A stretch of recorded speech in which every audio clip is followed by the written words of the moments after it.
ทุนโคงกระเป๋าเนาะตอนเช้าเปล่าต้นญาติโยมเนาะกันว่าโอ้ยว่าในใดกะย่านแห้งอลิกะหาค่อยก็ได้ดอกไปบอกให้นะค่อยกับท่านมีเมียนี่หาพื้นบ่ได้บ่ได้คือกันหาเจ้าก็ได้ไปก็ได้ดอกกันเอาวันผู้ชายนะยันมาประจานเพิ่นเขายันประจานเขาหนาเพิ่นโอ้ยบ่บอกดอกไปเชิงนี่แม่นบ้านนั้นแม่นบ่ยาวอ่ะบ่เพิ่นว่าบ่บอกเจ้าดอกเจ้าแห้งคนโฆษณาปลาเถื่อนเก่งโอ้ยบอกกะยาดาวว่าไปโลดยาวเอ้ยไปโลดบอกเด้อบ้านเจ้านั่นเด้อว่าฉันบอกกันได้หยังบ่ช่องจำปีนั่นตายนี่ได้บ่เขาไปหาอันขนาดทุนโคงกระเป๋าเนาะตอนเช้าเปล่าต้นญาติโยมเนาะกันว่าโอ้ยว่าในใดกะย่านแห้งอลิกะหาค่อยก็ได้ดอกไปบอกให้นะค่อยกับท่านมีเมียนี่หาพื้นบ่ได้บ่ได้คือกันหาเจ้าก็ได้ไปก็ได้ดอกกันเอาวันผู้ชายนะพอมันเชียร์ได้ของอันนี้ได้โอ้ยพุ่นละเมืองแห้งบ่หลายนี่มันยิงแห้งบ่หลายนี่มันเชียร์มันยิงก็แล้วเนาะบ่ม่วนได้แม่แล้วพ่อใหญ่บ่มีผู้หญิงก็ซ้ำบ้านห้างแล้วพ่อใหญ่จับชองจับมืออย่างนี้อยู่ข่าวนี่ตัวนี้ก็บ่แม่นง่ายปานใดได้ข่าวอย่างอีกข่าวคนนั้นมันยิงตายนี่แหล้วตายบ่มีผัวนี่นะไม่ห่างไม่หมายนี่นะมีบ่ตัวอื่นบ่บ่มีไหนไปอย่าคู่ไปชมจักการวานนี่ความจริงเลยว่าหยอกว้าวลีแล้วเปล่าบ่เกินจริงอันใดตายน้องพ่อใหญ่บ่เท่านั้นแล้วก็ได้ยินเมื่อเด้อกับบ้านเจ้าคันมีแม่หลายคนอยู่ได้บ่เขาเด้อบ่ว่าจะไม่ห่างแม่ผู้ชาวคือกันแล้ว18 19ปีบ่ได้ผัวแล้วระวังรถผู้นั้นก็ดีผู้ชาวแก่หลายแต่บ้านข่อยโอ้ยแล้วฮิปบ่บอกเขาโลดบอกเขาโลดเขาเป็นนั่นบัดเมื่อจะได้บอกแม่หมอได้ซะแม่หมอนั่นแหละ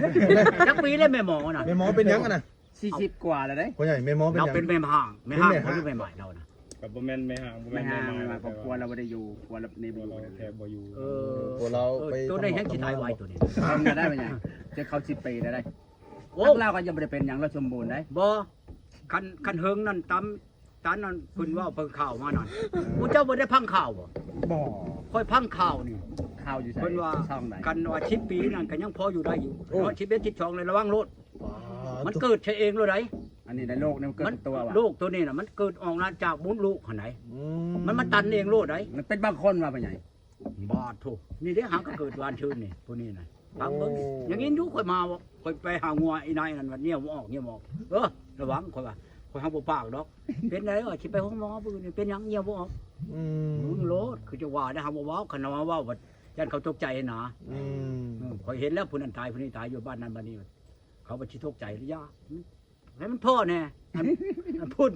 ปะผัวบ่เอานั่นเพิ่นหาเลือกให้เพิ่นเลือกโลดบาดนี้บ่แม่นข่อยอยากได้เนาะข่อยก็เลือกเอาคือกันน้องพ่อใหญ่ในห้างใหม่ๆแสดงว่าเสี่ยงเนาะเขาบ่แล้วมันเคยเลยเด้มันเคยแล้วทางพ่อใหญ่ว่าต่อไปเนี่ยไม่ห่างบ่หมายจะบ่มีแล้วก็ว่าเขาจะบ่ยอมปะผัวโพกินยาบ้ายาบ้าเขาก็บ่ปะเนาะเขายันตายบ่ปะก็เอาชอบบ่ทำก็ผัวไปก็ยอแล้วนี่เขาสู้แล้วเขาช่วยจนได้เขาพ่อใหญ่แม่นบ่บ่เลยโอ้แม่นแล้วพ่อใหญ่ผัวไปก็ยอแม่นบ่แม่นแล้วเอาไปนี่แล้วพอมันหมู่วันบ้องฮู้ให้บ่เหี่ยวได้แล้วพ่อใหญ่ท้องนี้ก็ท้องไข่ตายได้บ่เลยเฮ็ดอยากได้หลายเมียพ่อใหญ่ค่อยเชื่อสิชูบ่ได้แล้วบัดนี้นะเป็นยังจักหน่อยเพิ่นว่าเอาค่อยนั่นว่าเพิ่นว่าค่อยจะอยู่ดีมีแห้งน้ำมูกแล้วพ่อใหญ่นะค่อยสิชูบ่ได้บัดนี้ค่อยจ้ะพ่อใหญ่ว่าก็มีเหตุผลเนาะพ่อใหญ่เนาะเอาแล้วก็มีเหตุผลนั่นแหละเนาะของเปล่าข่าวโฆษณาว่าให้คนอยู่ดีมีแห้งคันว่าเฮาลี่นั่นลี่นี่ยังว่าลี่วิทย์ลี่ว่างได้ตัวนี้มันลี่ใช้บ่ได้ได้ตัวนี้ไหนลี่บ่ได้ได้ก็มันเกิดกับตัวโลดสิว่าได้ซั่นบ่ถึงแจ้งได้ข่อยบ่ร้อยแต่ว่าใครเป็นหยังก็บ่อยากให้เป็นนาเนาะบ้านเมืองบ้านหนึ่งเมืองเดียวกันแล้วเพราะว่าบ่อนอื่นอย่างนี้ก็พังนี่เด้อข่อยเว้าเด้อย่านได้ไม่ห่างไม่หมายนั่นคือลูกเจ้าได้กันเลยให้เอาช้าผัวนั่นฉันว่าบ่มีผู้บอกผัวไปก็อย่ามันเพราะเฮาอยู่ดีมีแห้งเลยอย่าแล้วแม่นบ่ชูมือชดปีย่ามไปวนไว้เพียงบ่แม่นว่าไปเลือกเอาผู้นี้บ่มีผัวน้ำไรเพียง ให้เขาเฮ็ดให้เฮาอยู่ดีมีแห้งแล้วพอแล้ว บ่ไปไหน พ่อไปไหน ปัดผู้ชายได้จ้ะ ผู้ชายบ่เป็นหยังใด ฮะ ผู้ชายบ่เป็นหยังใด ผู้ชายบ่เป็นหยังเนาะ บ่เป็นหยังเขามันบ่มีอัน ย่ามันตายครับผู้ใหญ่ มันบ่มีมดลูกเด้ผู้ชาย เพราะผู้ชายว่าได้พันผู้หญิงเขาก็ย่ามันตายนะ จักแล้วก็ผู้บ่ได้ผ่านจักเทื่อนะหากว่าบ่ทันนี้ข่าวผู้ชายน่ะถ้าเป็นนี่แล้วไม่ได้นะเอาไปไล่งัวกินนี่ว่าเห็นเขาโชว์กันเว้ากันถึกอยู่ในตารางหั่นแหละเลยเห็นบ่งัวข่อยโอ้ยคือมาถามงัว โอ้ เอ้าถามก็บ่ได้บ่เอ้าแห้งคนแห้งเจ็บโชว์นี่เป็นหยังเด้นี่โชว์ในไหนบ่คือว่านั่งเต็มอยู่น่ะนี่หนาวว่าเท่านี่เนี่ยบ่ออกช่องมือแล้วเอ้าจ้างว่าจะเป็นหยังเอ้าแม่นเราบ่ได้ผัวบ่เอาบ่ทันได้ผัวแล้วถ้าผัวปะมานี่3ปีแล้วโอ้ยหันเด้บ้านนั้นเด้ข่อยว่าตายวันนี้ยังครูไปให้บุญวันนี้เอาเว้าหลีบ่เอาเว้านี่บืนไปเช่าเด้อบ่ใช่ไว้อย่างนี้นั่นยักอันนั้นเนาะว่านี่แย่ละเจี๊ยบโอ้โหเต็มเบิดมือแผ่นเหี่ยวนั่นไดเอาแล้วอ่ะจำกันกับบรรณากระโปรงนั่นดิคอยเอาไม่เท่าไปเข้าห้องหมอขี้บ่ออกกันนะ เมียบอกขี่บ่ ขี้บ่ออกดีไรอยู่ห้องหมอกลุ่มไร บ่พ่อใหญ่ผู้หญิงบ่ ผู้ชาย ผู้ชาย เองผู้ชายขี้บ่ออกอยู่เป็นช้องกระชามอาทิตย์ปวดทำบ่ทายบ่ได้มานี่คอยว่าอยากกินอยากเอาบ่คอยว่าแนวถ่ายออกได้เนาะเอาเขามีบ่มีอันเขาชื่อน้ำมันหลดให้คอยชื่อน้ำมันหลดใช้คอยก็มาเอาแล้วคอยมาฮอดเฮือนคอยก็เอาแฮนหนูกระเต็น โอ้ ไปแล้วก็ทุนใช้ดอกทุนปักคอยว่ากันกินแล้วไปดูห้องน้ำดูเด้อคอยว่าอย่ามันไปบ่ทันโอ้ยมันเอารถช่วงแพทย์นั่นเว้าคือจังนั้นเอาตำบักคุงเอาข้าวปุ้นเอาเพียงใช้เพชรนะให้มากินคือเก่าท้องเบ่งขึ้นนี่นะพ่อเพียงพ่อบุญนี่บ้านนากระปงนี่คอยจะไปหอดเฮือนมัน โอ้เจ้า แหนลูกกระเต็นก็พ้นจะจอกกินปรับลงไปนั่นน่ะคอยออกไปแม่ไปอันห้องน้ำแม่โอ้ยให้มันถ่ายรถขออนุญาตนำจักหน่อยมันห้อนท้องแล้วมันว้าลูกบอดเต็มบัดแน่นั่นคนจะมาป๊อบไม่ได้ว่าเลยพวกขี่นั่นว่าขออนุญาตนำขี่พญาตนั่นมันจะมากองอยู่นั่นโอ้ยผู้หักหลังหักไรก็ถึงเห็นบ่แม่นบ่หรือบ่คอยว่าแม่น พ่อใหญ่เอาหยังให้กินน่ะ แฮนลูกกระเต็น มันเป็นอะไรพ่อใหญ่ เป็นอะไรเห็นเราก็เป็น คอยบอกบ่ได้แฮนแปลว่าแบบผักจำไม่นี่นะผักลูกกระเต็นห่อลูกกระเต็นขี้จ้วขนาดจับมันห้องเกี้ยว แล้วมันอยู่ในใส่พ่อใหญ่อยู่ใน มันอยู่ในกกไม้ แล้วมันเป็นถังไม้เหรอบ่ มันเป็นผักไม้ผักเขาห้องว่าแฮนลูกกระเต็นนั่นน่ะยังอยู่ในเฮือนนี่กับไผขี่บ่ออกนั่นมาโลดมาหาข่อย เมาได้มันประตู ได้ข่อยพ้นให้โลดข่อยบ่เอาเงินดอกอันนี้ข่อยก็บ่ได้เอาเงินของเขามาพ้นใช้น้ำ ฟังเอาเด้อพี่น้องเอ้ย บ่ฮอดช่องนาทีช้ำไหนจ้าโอ้โหว่าคนวิญญาณนั้นขี่พญาตัวแปรน่ะมันเต็มหมดเลยนั่นแล้วเนาะไม่เท่าก็นอนในห้องเดียวกันเราจะมาหากล้างอะไรโยมมาล้างบึดน้ำจักเท่าไรได้น่ะล้างมัน ในห้องบนเขาอยู่มื้อเช้ามากได้เมื่อรถแล้วมันจะบ้านพวกได้หมอน่ะจดเอาเบอร์โทรเจ้าอยู่บ้านใดชื่อใดยังมีผู้หนึ่งมาเอานำข่อยนักกู้ในวัดบ้านนั้นมาเอาเท่านึง ที่บ่ออกกันนี่นั่นดอกนอกหันแหละยึดเฉยม้อยคือกันกับคอยไปเอาอันเงินห้างให้ยับญาทานบุญอยู่อันวัดใหญ่ชัยภูมินี่ในสวรรค์นเขตนี่ไปละบัดนี่ละเพิ่นละคนเมืองพีนเนาะแล้วลูกมาอยู่ในวัดใหญ่หันบัดนี่เป็นยาคูจะเข้าพุทธปล่อยมาแล้วบัดนี้พงพังอันเงินห้างเงินกีบเก่านั้นอยู่ในอัน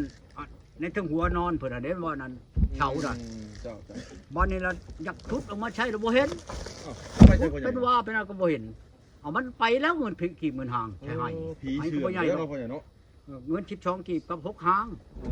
เป็นใช้นั่นให้น้อยเพิ่น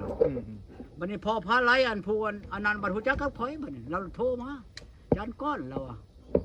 โดยตัวเองมาเอาเงินทานนี่นะกว่าว่าฉันเพิ่นทางเมียนหาใช้ก็บ่เห็นว่าฉันอยู่ในใช้เนาะพอพาไหลเอา